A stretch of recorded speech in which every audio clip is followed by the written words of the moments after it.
7:40. Excuse me, 7:40. Yeah, you guys got me. Yeah, you don't know what I'm doing. 7:40 here, Big 550. KTRS. Kathy Helbig joins us.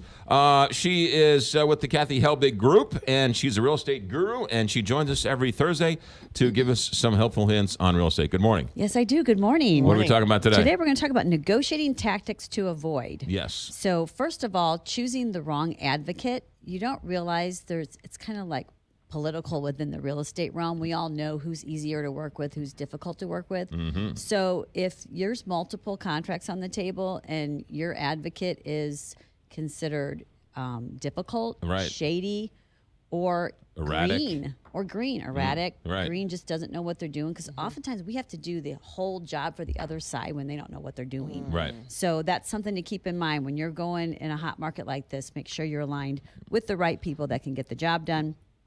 Making lowball offers. This is not the time to be testing. Let me just throw in a $50,000 under market. I'm totally guilty of that. There's a lot of people that are guilty of that. Here's $1,000. Yeah, I don't think so. Have a good day. Right. But starting below the market value kind of ruins your credibility. It also makes the seller feel like you're not in tune with what the market is. Right. And they don't really take you seriously. And if there's other offers in play, you just don't even get a look at. Asking for the personal property. That's a big thing. People walk in and they're like, oh, I love this house. Exactly. I love their furniture. Right. I want their bedroom set. I want the playground, like all this stuff. And so they load up the contract with all this personal property. And what they don't understand is the seller's paid money for all that stuff. Right. So in their mind, that's value. And in your mind, you're like, throw it in. Yeah. No, that's so true. That somebody asked for my dining room table, and I got totally offended by it. It does. Yeah. You start to think the buyer is greedy is what happens. Yeah.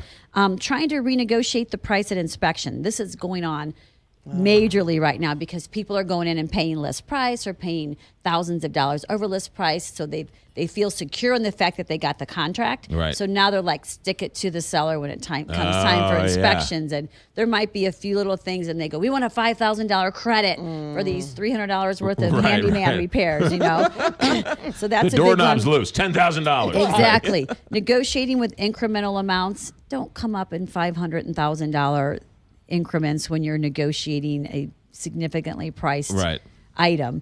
That gives, all that is doing is giving the seller time for another buyer to sneak in behind the scenes when you're going back and forth trying to close the gap. All of these things, I bet, have happened, and the person has lost the contract. Daily. Yeah. Yeah. And then lastly, not putting it in writing. A lot of people go, just call them and see if they'll take blank. That is not perceived as a real legitimate offer. Right. If you don't take the time to put something in writing, or not professional either. It's not really. We're really not supposed to do it as realtors, but it happens all the time. But you would be surprised what a seller would take looking at in writing versus a verbal offer thrown at them. A lot of times they're really tempted to go just a little under what they would normally do because they feel like it's right there in front of them and wrapped up. So. Well, the first thing you do is you call Kathy Helbig to handle all of this for you so that you don't have to worry about any of it. 314-276-SOLD or KathyHelbigGroup.com. Market's still booming? It's fabulous. Really? Everything's still, people are listing houses still. It's only about maybe a 1% difference this time in July and August than it is in May and June. So it's booming. Get your houses on the market. There's buyers all over the place. Interest rates are fabulous. There you go. Kathy Helbig Group. She'll help you from start to finish. KathyHelbigGroup.com, 314-276-SOLD. Thanks, Kath. You're welcome. 7:43.